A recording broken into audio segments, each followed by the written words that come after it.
And it's syncing, and we are live. Hey, everybody. I am Haley Gray, and I am excited to be with you here tonight. I've got Aida, Cirino Lee with me, and we are talking about here is what not becoming the CEO of your health is going to end up costing you tonight. I am the group owner of the Women's Entrepreneur Network. I want to thank Joe DiChiara for letting us hop over to Bedrock Business Builders tonight.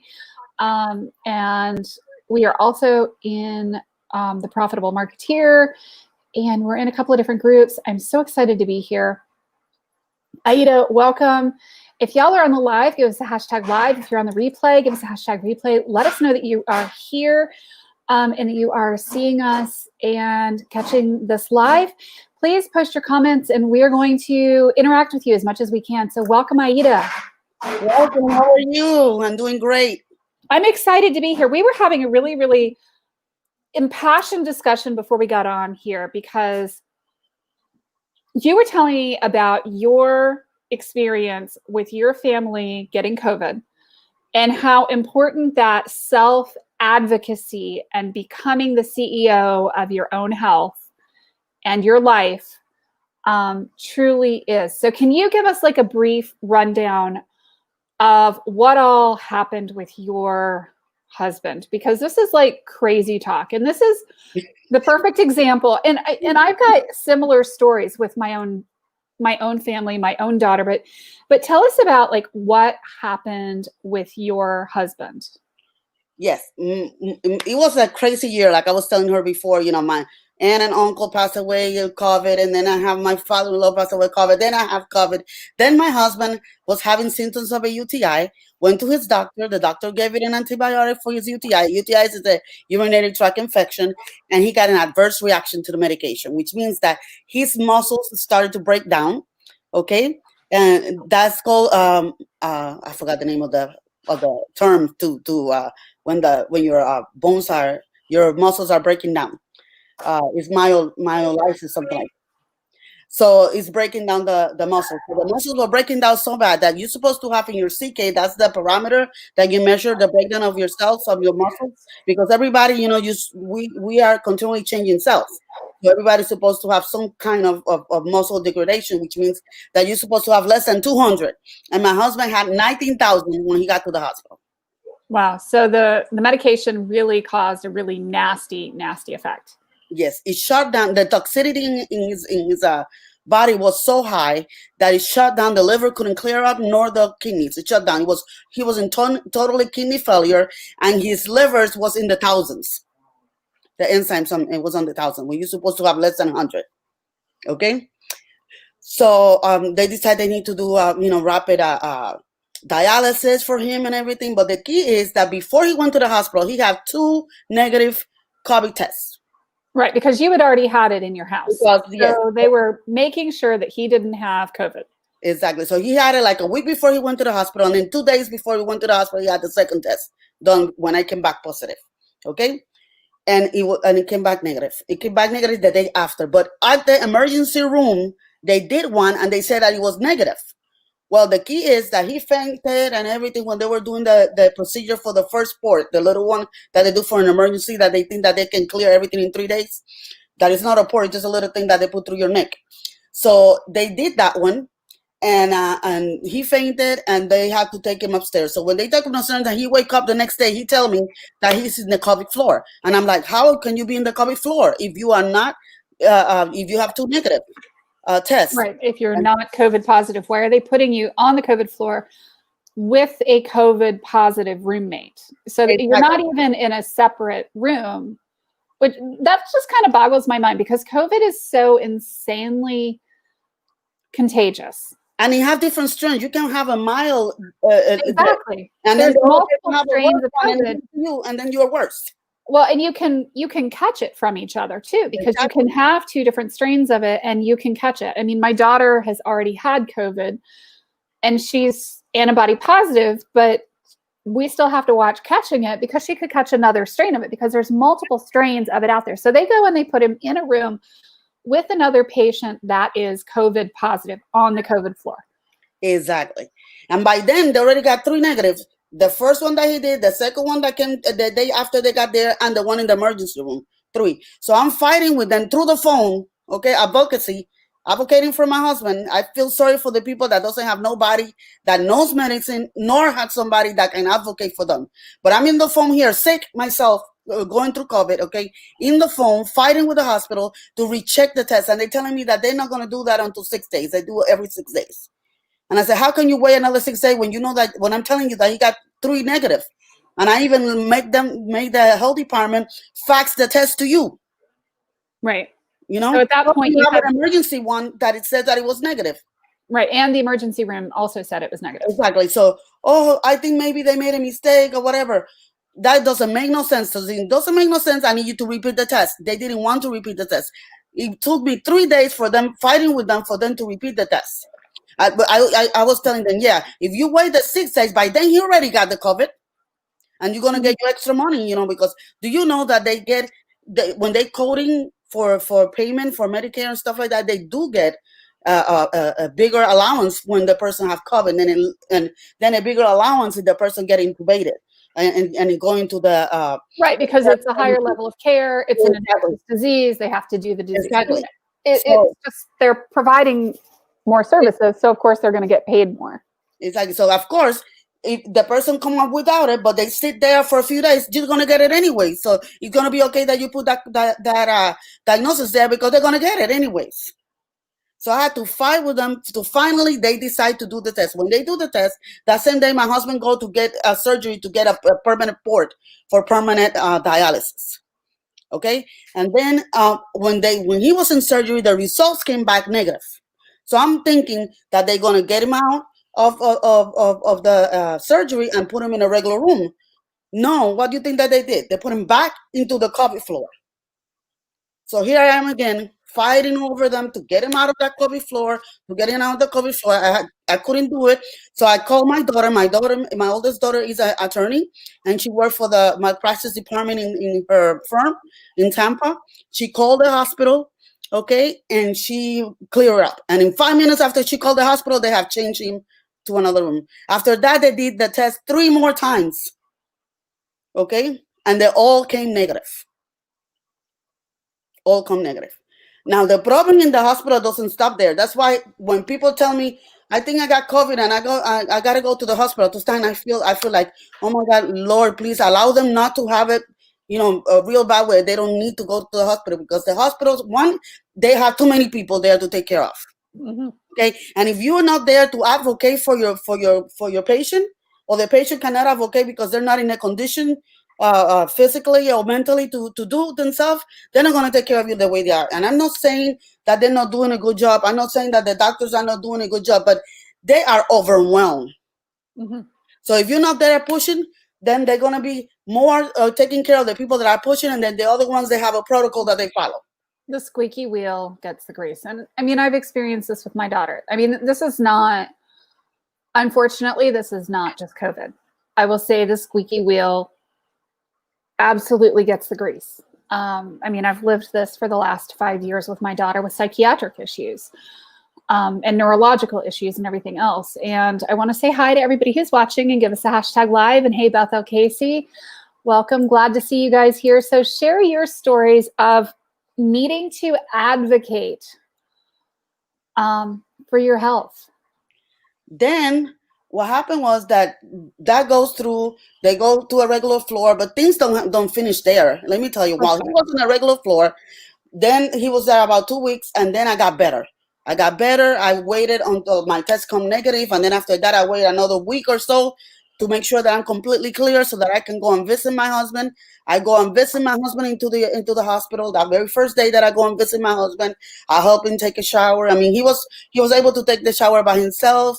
I just needed to help him get dressed and things like that. He looked, under the circumstances, he looked pretty good. Okay. Mm-hmm. Then the next day I go in the morning, and he have a belly like his belly is extended like he's 9 months pregnant.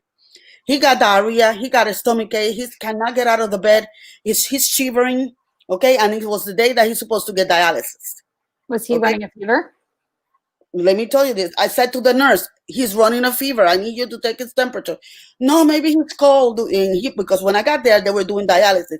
Maybe he's cold. What I'm going to do is kind of warm up the blood. I didn't know that you can warm up the blood a little bit when it goes back into the body when you're doing the dialysis. I wasn't aware of that. So they are able to do that. So they said that they're going to warm up the blood. But he's still shivering, like shaking. And I said, I need you to check his temperature. So finally, because I was insisted, she checked the temperature. And the temperature was 99.8. Oh, but that's not really a fever. Maybe it was that the blood, the nurse told me that because I put the blood, a little warmer, maybe that's the reason why he got temperature. And I said, let me tell you something. Don't you have a clinical eye? Don't you have, you don't know how to observe that the patient was fine yesterday and now he got symptoms. Yes, not to mention that the day before I had to call a nurse to clean the port because the port had pus. Okay? Okay, so I'm telling her, he got a stomach ache, he got diarrhea, okay, and he's shivering. He got symptoms that an infection is going on. I need you to go and call the doctor because I want to speak with the doctor. She told me, I'm going to check the temperature in an hour. If the temperature, then I will call the doctor. That's what the nurse told me. She goes, an hour goes by, an hour and a half go by. Nobody comes, so I took the temperature myself. And it was 100.3. Yep. I go to the nurse and I tell her what's going on. And then she's like, how you know his temperature is 100.3? I said, because you didn't come to do your job. I had to do it myself. So I took his temperature. And so she went and checked, to make sure that his temperature was 100.3 for real. And then she saw that it was 100.3. She told me that she was going to call the doctor. And she told me that she will check the temperature again in another hour. But you know what she did? She took the machine out of the room. Just to make sure that I don't check the temperature again. Awesome. But then another hour went by, and now an hour and a half, and he's not checking the temperature nor I see the doctor.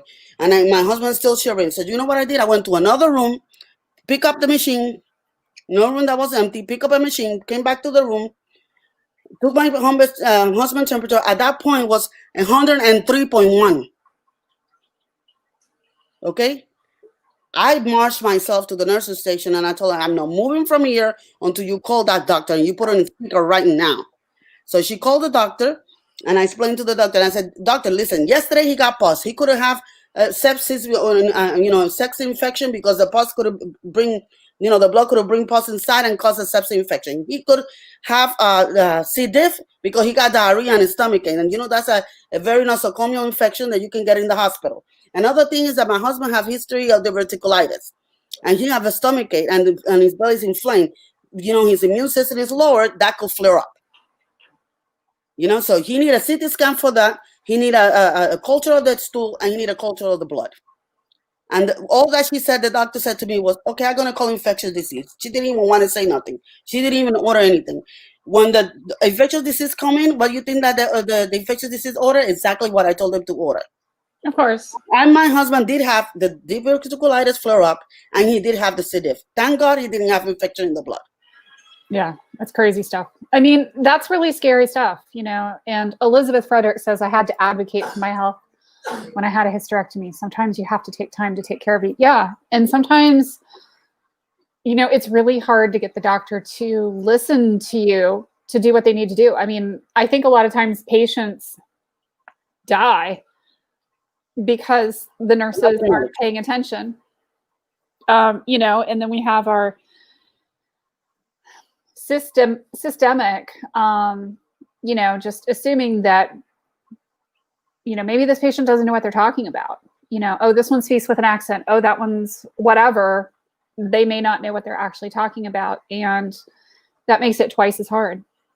Exactly. But that's the reason why we need to advocate for ourselves and advocate and really do research about, they give us a diagnosis, do the research. So you have an idea. Like, for example, they put him in the dialysis and they want to give it a blood pressure medication because now he's going to be needing a blood pressure medication. And they want to give it one that the side effect was retaining water. The man cannot release the water. He cannot pee. Why are you going to give him a medication that's going to help him retain water? So I have to fight over that so they can change the medication as well for that. Right. I'm telling you, it was a fight every single day that I was there. And after that, once they figured out what it was, and he continued to have fever, the doctor said that he needed to have his temperature checked every hour on the hour. And whenever the temperature was more than 101, he needed to have ice and Tylenol, put in to lower the temperature. I will leave the hospital at 8 o'clock when they kick me out. Mm-hmm. And I make sure that they do all vitals when I leave. And then I will have my phone, the alarm every hour on the hour to wake me up so I can call the hospital to make sure that they check the temperature. And let me tell you, Miss Haley, from every 10 calls that I make, 9 of them, they haven't checked the temperature yet. Oh, I do it now that you're in the phone. Oh, no, I do it now that you're in the phone. So imagine the people that are out there not taking care of themselves, not putting their mask, not doing the things that they're supposed to do. And then they don't have no knowledge of medicine. And in addition, they have nobody to advocate for them. And there are the people that worship doctors and things like that. That whatever the doctor said, that goes. Whatever the nurse says, that it goes. Because we have this bad habit of thinking that of people about position. Because they're in certain position, they're supposed to know it all. They don't know it all. Remember, they have to study the whole body. In school, they've done everything in the test, and then they have to come and practice year after year, and they have patient after patient after patient after patient. You cannot leave all the responsibility of your health to a doctor, especially if you're not in the hospital. For example, when you visit a doctor, you cannot leave that to a doctor that you're going to see maybe 15 minutes, 3 to 4 times a year if you have a condition, once if you are healthy, and you're leaving all the responsibility to that person to take care of you. That is impossible. Absolutely. Well, and I think that we tend to do that. And I mean, I've seen it also, like with my oldest daughter. There's this assumption that somehow the doctor is going to be able to read your mind, to understand that you're having side effects from a particular medication. And I get these comments from her all the time. Well, I'm having this side effect, and they're leaving me on this medication. Well, did you tell the doctor? Well, no. And it's impossible to advocate for yourself if you're not actually doing that advocating. You don't just go off medications randomly. You don't just, do stuff or assume that the doctor is a mind reader, that they're going to be able to guess everything going on with your body in the 10 or 15 minutes that they happen to see you for. That's why you need to go prepare. When you go to a doctor's visit, for example, outpatient, you go to a doctor visit, you need to come prepared to the doctor so that the doctor can make informative decision and informative diagnosis. You come in with your medications. You come in with a binder. I do this for my clients. I create them a binder where they have, all their imagings, all their labs, all their doctor's notes. Remember, the records are your property. So when you go out of the office, you can ask the clerk, I want copies of my labs. I want copies of my imaging. One, that can save you money. That can save you exposure to radiation, tests that you don't need. Okay, and mistakes. Because when you have all those records, especially if you see more than one doctor, when you do multiple doctors, you want to make sure that you have all your records in one place, so you take it to all the different doctors. You want to make sure that, let's say that, and I work in healthcare for 25 years, okay, and I see this happen in my daily basis. Here comes the patient that saw the endocrinologist, that saw the cardiology, and saw the primary care, and they all, for different reasons, gave him a water pill. But a different one. Why? Because the patient never brought the medication list, never brought the medication bottles, so they didn't know. So now the patient is taking 3 diuretics, and now they're in the emergency room all dehydrated. Okay, because they have taken 3 diuretics, or with palpitations because they are so dehydrated that their potassium came so low. Now they have palpitations and cramps in their muscles and stuff like that, because they take in 3. And then what happened with the elderly, for example, is that if they have automatic refills, usually the automatic refills arrive 2 weeks to a week prior to the refill finishing.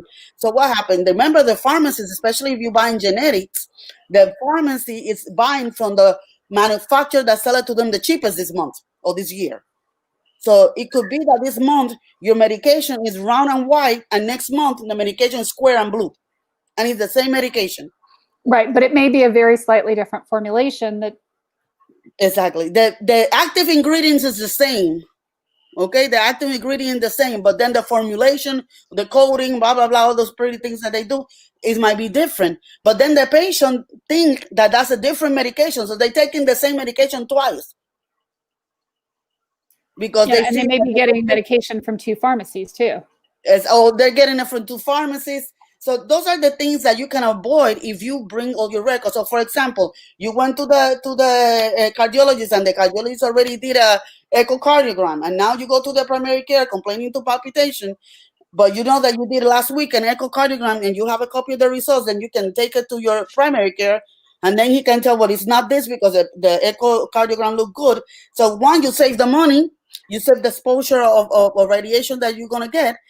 Plus, you're not doing things twice. You're not paying copay twice and all that stuff because you have everything in order. So you need to come to the doctor's visit with your records in, and also a list of your questions, a list of your symptoms. Whenever you have a pain that is starting in your body, you need to log it in. You have to have like a log.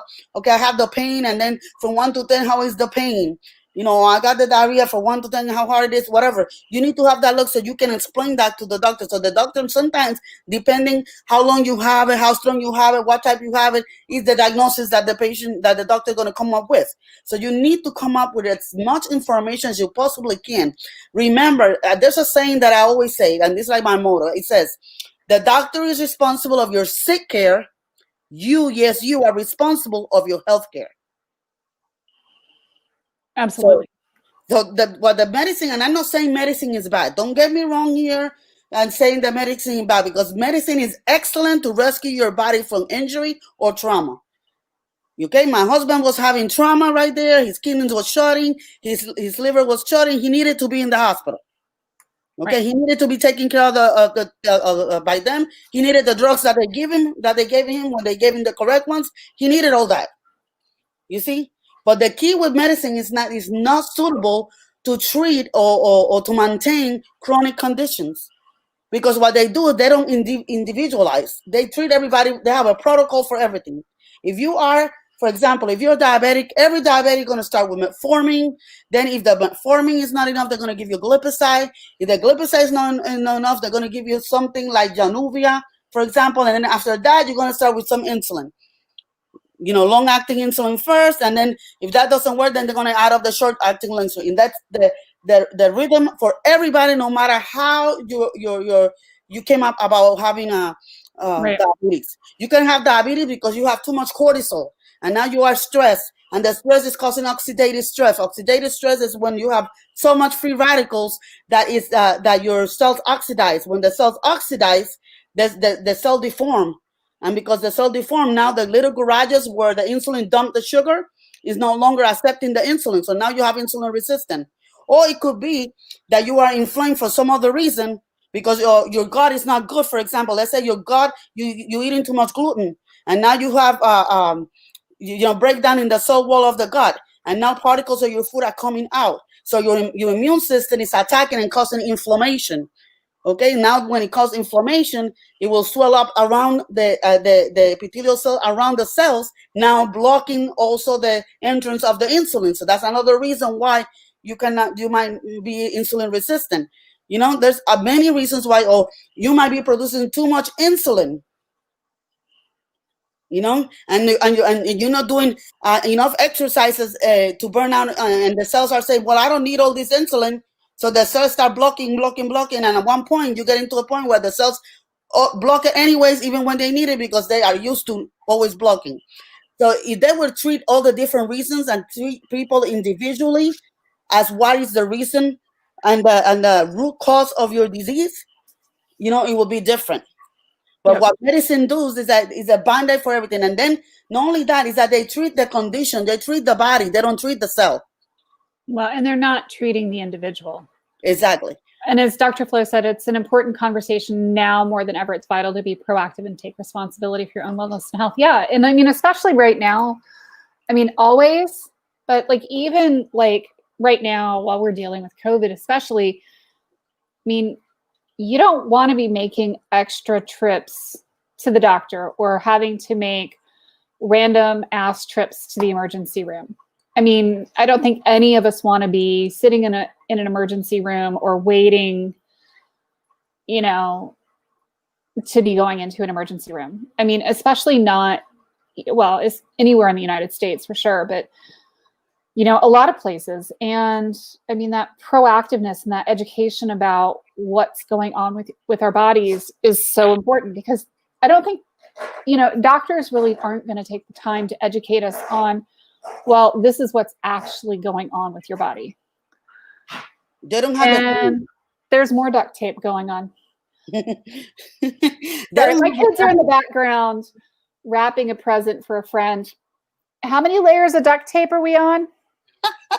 2 layers of duct tape, a layer of zip ties, 2 boxes, several layers of wrapping paper, and some saran wrap so far. It's going to be a workout just to uncover that present. Yeah, their friend is going to have to really work to get this thing unwrapped. There's some serious structural engineering going on there, which is why I'm wearing different glasses than usual, so I can see the hijinks that are actually going on in the kitchen. But, and this is our mental health, right? Take that sense of humor kind of thing. But, it's just so important, because our medical system is really not built as a wellness system for wellness practices. We're here to diagnose and treat illnesses, not to improve wellness. Yeah, it's not so much. They don't do too much healing. They do more of managing. Managing whatever is going on with you. They manage your headache. Whatever is causing the headache, you might take the pill. Now you don't have the headache anymore. But whatever that started that causing you the headache at the first place is still causing damage inside of you. And then by the time they realize it, you're going to have something bigger than a headache after that. Because they're not treating, the cell itself. They're not treating the root cause. They're not treating you as an individual. They forget that health is affected for much more than just food and exercise. That's another thing. There's a lot of things that affect your health. Absolutely. Your finances affect your health. Your relationships affect your health. Your attitude affect your health. Your spirituality affect your health. Your mind status and attitude affect your health. Okay. Absolutely. Your mindset and the lack of prioritization. I'm sorry, my accent that have never prioritization. How's that? Prioritization. I can never say that word for some reason. 20 years in America and I still can't pronounce that word. Oh gosh, I've been here 30. Oh Lord Jesus. But yeah, that all that affect your health. And people think that health is only, medicine and food. Don't. There's a lot of things. There's a lot of people out there that is still eating right and exercising right. They look beautiful, but their insides are a mess. The insides are a mess because they don't eat right or because they have so much stress. Imagine there's some people that have so much stress that they're eating the right nutrition, but they're not absorbing. Because you know how the people said to us that we are what we eat? No, that's not the truth. And genetics absorb what you absorb. And I'm going to be honest here. Genetics plays a huge component in this too, right? My husband is 6'4". He's tall. He's thin. He has dealt with high cholesterol. He's dealt with high blood pressure. It's genetic. Me at 427 pounds, I had no comorbidities. I had low blood pressure. My blood sugar was great. My cholesterol was phenomenal. But, it's one of those things where it also boils down to your genetics. So you could be eating, all the fish and doing all the things, and you could be being nearly perfect about your diet. And it's just still going to be a problem. But that's very key. The key comes from knowing more about yourself and about your health history. Because it's true what she's saying about the genetics, but also we have power over our genetics a little bit. Because if you go into the study of epigenetics, the study of epigenetics tell us that you can have the genes that predispose you for diabetes, for example. But if you know that ahead of time, because you know your medical history, okay, that means that your paying attention. Then you are able to pay attention and get a different environment to yourselves. Absolutely. To prevent. That means that you're more likely to get it if you're doing all the wrong things. But if you do all the right things, you can probably prevent it or either prolong the day that it will affect you. Or reduce the severity. Or reduce the severity. Exactly. And that was absolutely the case for my husband. I mean, he's a competitive swimmer.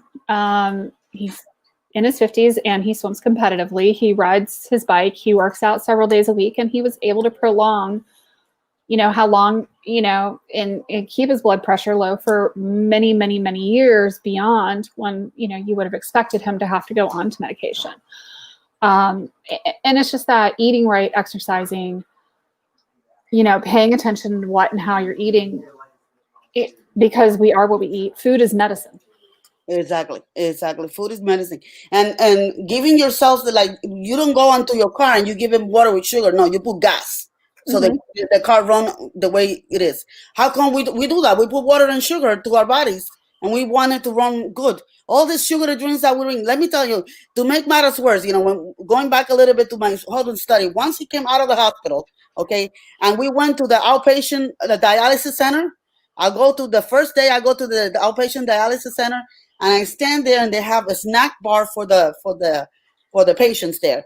Okay, the snack bar was 2 vending machines full of Skittles, Kit Kat, Doritos, Cheetos, and then the other one had Mountain Dew, 7-Up, Coca-Cola, and all this. That was and then when the nutritionist, licensed nutritionist, I'm not talking about a health coach or holistic practitioner like I am, regular dietitian, come to give me the little chit chat that they do, to let you know how they're gonna eat.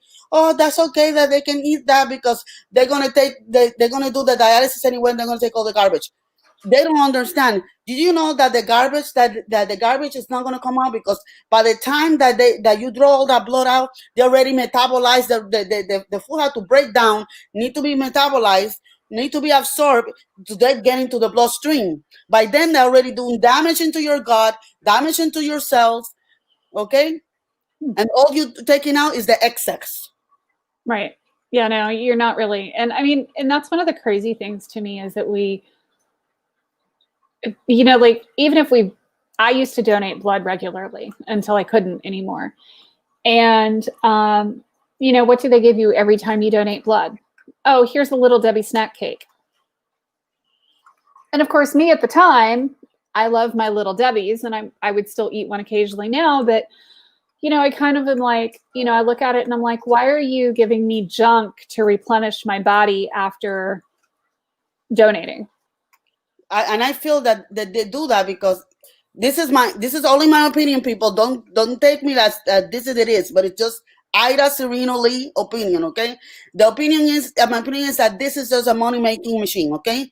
And health has become a money-making machine. So imagine, do you know that 99% of the people that suffer kidney failure is because of diabetes or high blood pressure? So they have all the sugary snacks and all the saturated snacks that they can have right there. So that's going to make them stay in dialysis. And then if a person like my husband that didn't suffer of nothing, okay, he didn't suffer diabetes, he didn't suffer high blood pressure, he didn't suffer absolutely nothing, then I'm going to make sure that he get it.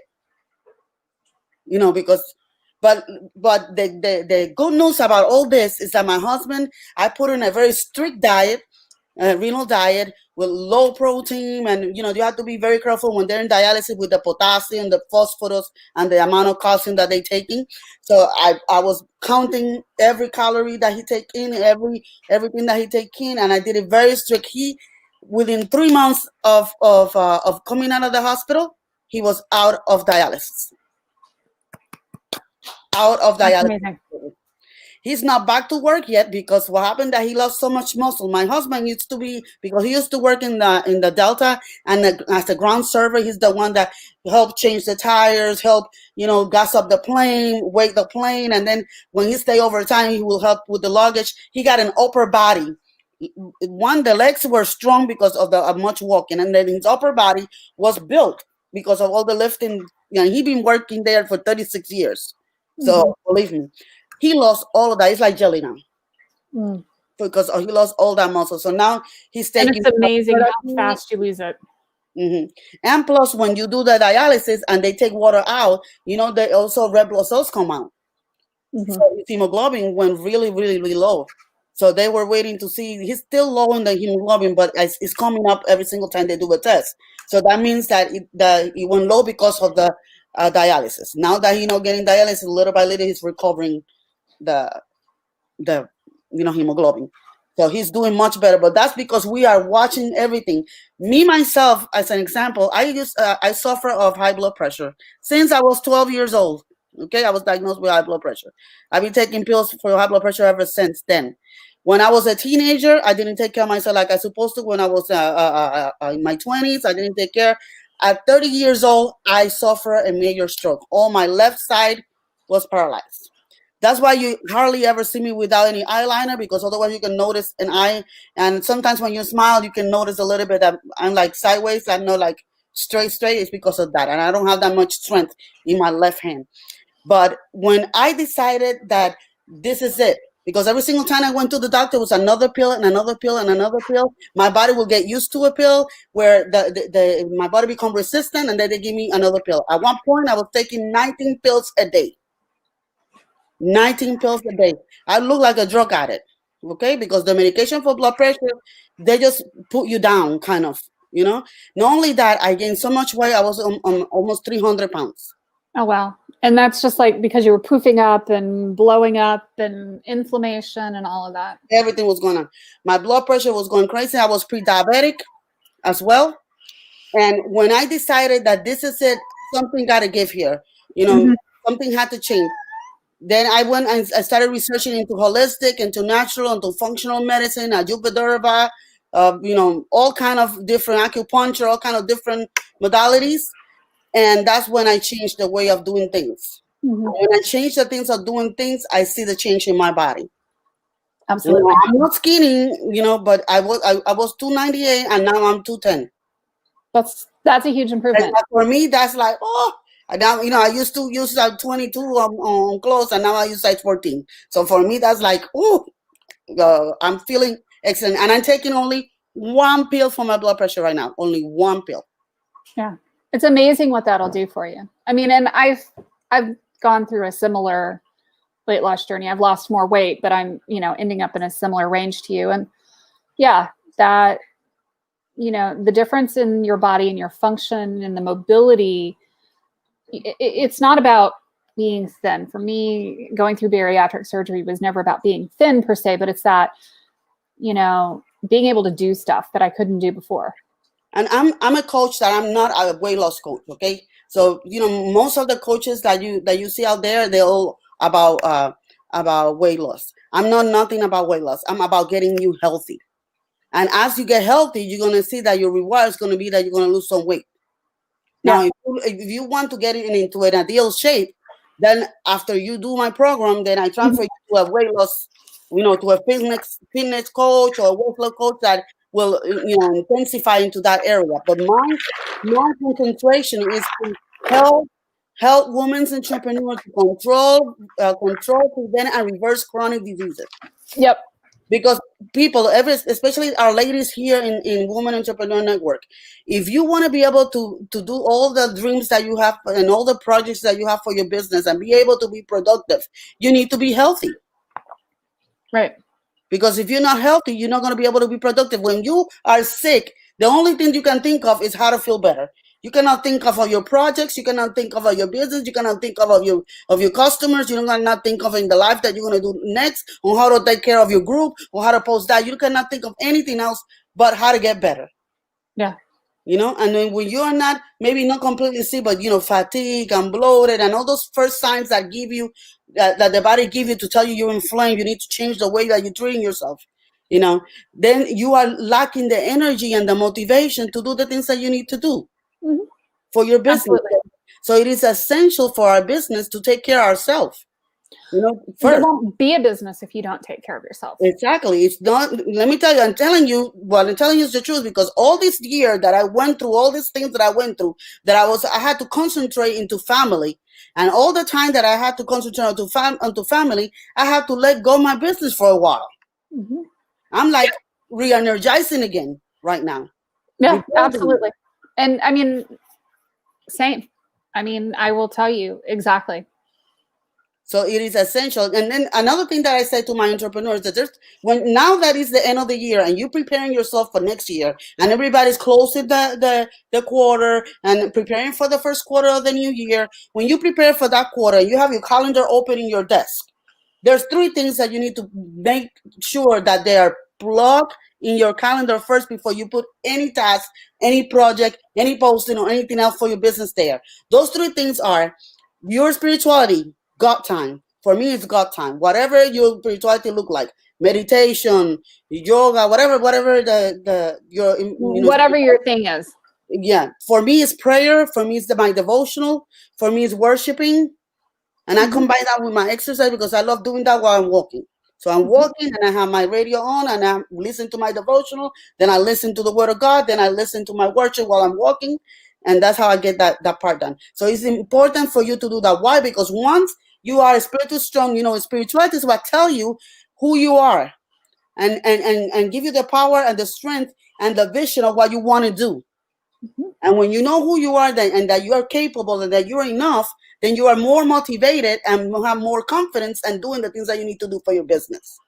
Then the second thing that you need to do is make sure that you schedule your stuff for self-care. A schedule when you're going to prep your food, a schedule when you're going to do exercise, a schedule when you're going to go grocery shopping, all the things that schedule your appointments, all your preventive care, your mammogram, your pap smear, blood tests, all that you need to do that you're supposed to do. Plug it into the schedule already. Plug it into the schedule already. Because if you don't have the energy, the vitality, and the health, you won't be able to have the time and the productivity to do anything for your business. And last is your relationships. Why? Because we were not here to be alone. That Lone Ranger thing, I don't believe in the Lone Ranger thing. I learned a lot of things from Miss Haley. A lot of the things that I can do now is because Miss Haley have taught it to me. Because Miss Mirtha have taught it to me. Because Miss Manisha have taught it to me. We cannot do anything alone. No. If we are a people person, in order for us to be able to and our business to impact others, so we need to build relationships. The relationship with our clients, the relationship with our bosses, the relationship with our spouse. What good it is for you to have a good business and your marriage is in the dumps, or to have a good business and your kids are in drugs and your kids are in problems, your kids are pregnant and you don't have no relationship with your kids or no relationship with your mama. So those are things that you need to schedule. Absolutely. Also, but I like spontaneity in my marriage. Yes, spontaneity is good, but at least you want to make sure that you do maintenance.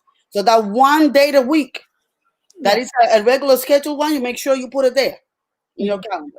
And once you have that, then you're going to be happy and in peace to be able I actually take it further than you do with my schedule. I actually schedule time to eat as well. And I schedule time to exercise. And, those things are important every day. Not just like, the doctor's appointment, the spirituality, the medical stuff is also blocked off on my calendar, but the time to eat every day, lunch, breakfast, lunch, and dinner is on my calendar, believe it or not. Because one of the things that I found is that people would book calls with me, or I would book appointments during lunch, and I would be like running between appointments and not eating. And that contributes to weight gain. Not eating properly contributes tremendously to weight gain. And after I had bariatric surgery, that was no longer an option because I'll fall on the floor. And I'm going to feel like total crap if I'm not eating. But yeah, you've got to do these things to take care of yourself, to manage your health, or there won't be there won't be a business to take care of. Exactly, because you need to have the energy and everything else, and don't worry about that, because then whatever time, what used to take you 2 hours to do, now because you have the energy, because you have the peace, because you have the confidence, it's going to take you less time to do it. Not only that, if you have that personality of people pleaser, doing this is going to help you say no, because now you're going to look at your schedule, and when they're asking you for stuff, you're going to be able to say no because I have to do this at this time. Absolutely. And people a lot of times will make the assumption that Haley never sleeps. I mean, I know that, people they always ask me, Haley, when do you sleep? And I'm like, I usually sleep 8 or 9 hours a night. I mean, there are some nights where I only get 6 or 7 hours, but as a rule, I get 8 or 9 hours a night. And I take a full 24 hours to 36 hours per week off, completely off from work, where I literally sleep, I exercise, I meditate, I do my thing with my family, I cook. I do a lot of the stuff that I have to do to recharge my batteries, because frankly, since I had bariatric surgery, I don't have the energy levels or the energy reserves to keep burning the candle at both ends anymore. Exactly. And, if I do, I mean, I will literally crash in the middle of the week if I don't take that time. And I've learned, the older I get, the more time I have to take, the more time my body requires. You cannot give from an empty vessel. You need that energy. No. You need to be filled in order for you to. So it's not selfish to have that time for yourself. It's not selfish to take that long bath. It's not selfish to schedule your eating. And I like the fact that you schedule your eating, because then you're mindful about this is the time just for eating. You're not trying to eat and work and do things at a different time, because otherwise you are not really absorbing the nutrient properly when you are just, like a vacuum cleaner and trying to eat so fast and not and concentrating so many other things. So you're concentrating just on the food and on concentrating just in your exercise, concentrating just in your work, your time for whatever is blocked, and then honor yourself, honor what you said that you're going to do in that period of time. Only in an emergency, I understand that you have to might change the schedule a little bit, but otherwise honor your time for those three things that I'm telling you, like taking care of yourself, taking care of your spirituality, so that you can become that CEO. It is essential. Before you become a CEO of your business or anything like that, you need to be a CEO, because you need to leader yourself first. If you cannot leader yourself first, you're not going to be able to leader nobody. Exactly. People think that being a leader is all about telling other people what to do. No. I believe in the servant leadership model. And I mean, it's just this kind of crazy thing that, the more you advocate for your health, the more you advocate for your own self-care and your sleep, and learning the two most beautiful letters of the alphabet, the N and the O together. The no is a complete sentence. And it has a lovely ring to it. And if you don't feel comfortable telling somebody no, it's like, I'm sorry, I'm booked right now. I'm sorry, I just can't do that. It works just beautifully. And sometimes you have to slow down to speed up. Yeah, that is true too. And that's what I, this year have done to me. I have to slow down. I had to slow down to be able to now, push forward. Because I had to take care of myself. I had to take care of my husband. I had to take care of the house. I mean, it would not do me no good if my business is up and my husband would still very sick, because I don't have time to cook his meals and his kidney diet and stuff like that. Yeah. Well, and I very much, part of my story is that I had to slow down in order to speed up. My daughter had a traumatic brain injury from a fall from a horse, and we've been dealing with that for 5 years now. Or 5, no, you can see 5. And I literally, decided ultimately after a year into it that I had to fundamentally change how I was doing business, what I was doing in my business, how I was making money. I had to make some very unpopular decisions at home that my husband didn't understand at the time, but now he fully understands, appreciates, and supports. It was tough. It was really, really tough, but I had to slow down in order to advocate for myself, in order to advocate for my daughter's health. And frankly, she probably wouldn't be alive now. None of us might be, because she's gone through homicidal phases and suicidal phases and all of that. And that ability to slow down, to focus on her needs, to take the 20 hours a week to deal with social workers, to be that healthcare advocate for herself, to be that healthcare advocate for myself, made a massive difference. Was it easy? Oh no. Like you had to stop your business, pause your business while you were doing it. Yeah. Which impacts your income. I get it. It sucked. Y'all, I drove a car until the wheels fell off. And I don't know if you've heard this story. I had an 07, or sorry, a 2008 Toyota Highlander that I got in 2007. And I drove that thing to almost 280,000 miles, but right at about the 250,000 mile mark, I heard a funny sound, and I was driving to the mechanic, and I was off the main highway. I was driving down one of the roads here in Raleigh, and the wheel, the front driver's side wheel came off and went rolling across the street. And I, went skidding to a stop, and I managed to pull over, called my friend, the mechanic. He came, he found where the wheel had gone off the side and down into a ravine. And we took it to the shop. They towed it in, stuck the wheel back on, and I kept driving it for couple more years. And, I did that because I needed to.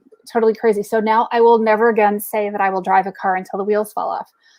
But I did that so that I could advocate my daughter's health, and, so that I could focus on building my business, and I could focus on being fiscally responsible and doing all of the things, even when it was a tough decision, So we have to make tough decisions even for our businesses, and I'm the kind of person, I cut down on my credit cards.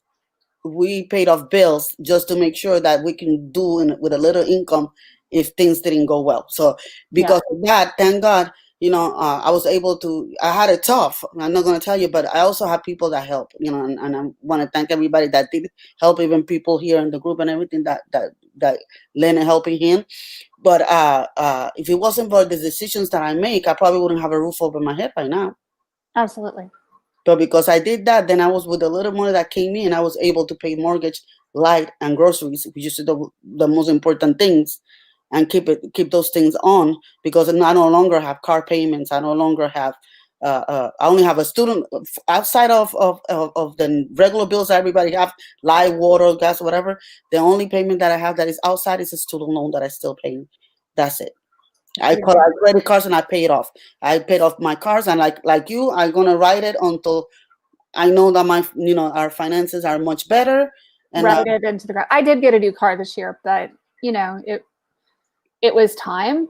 But absolutely, I drove my car right into the ground, literally.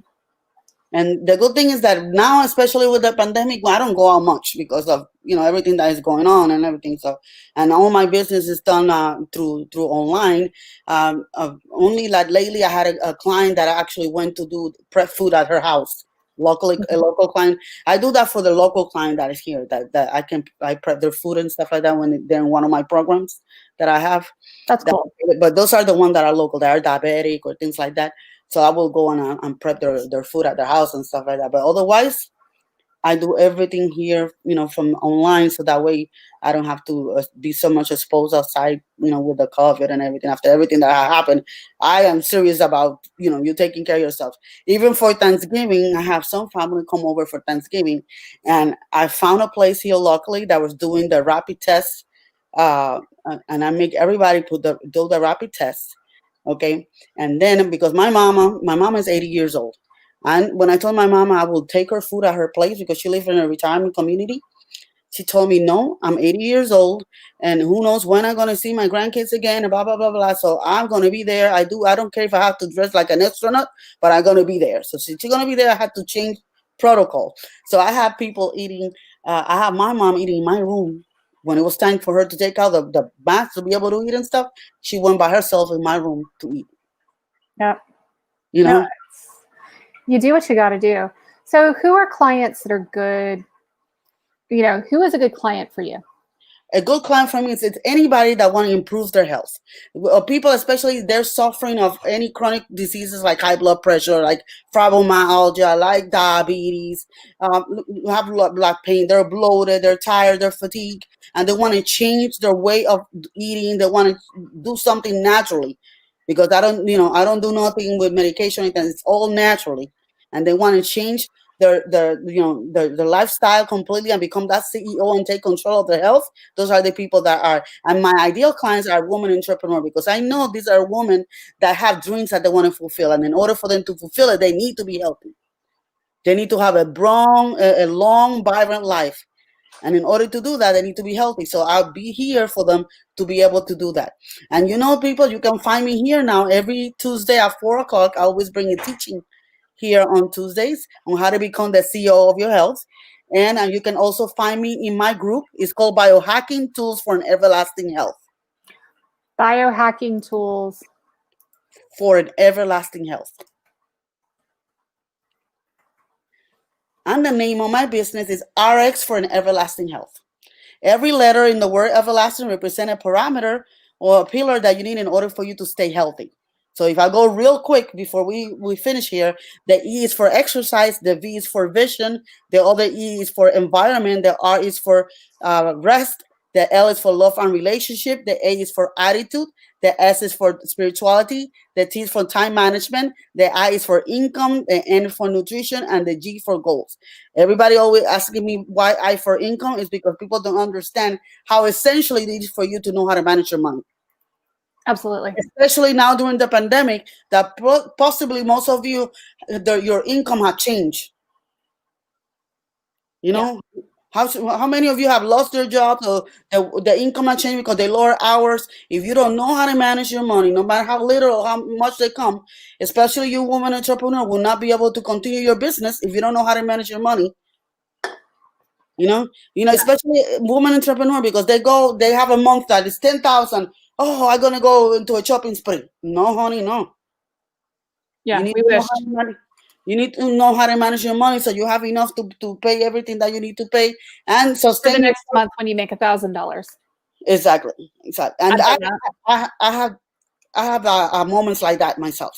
Yeah, no, and that's the nature of business. I got to say, one of the things that we don't talk about as entrepreneurs is that up and down and up and down and up and down. And that has a huge impact on our health and our mental health and our physical health.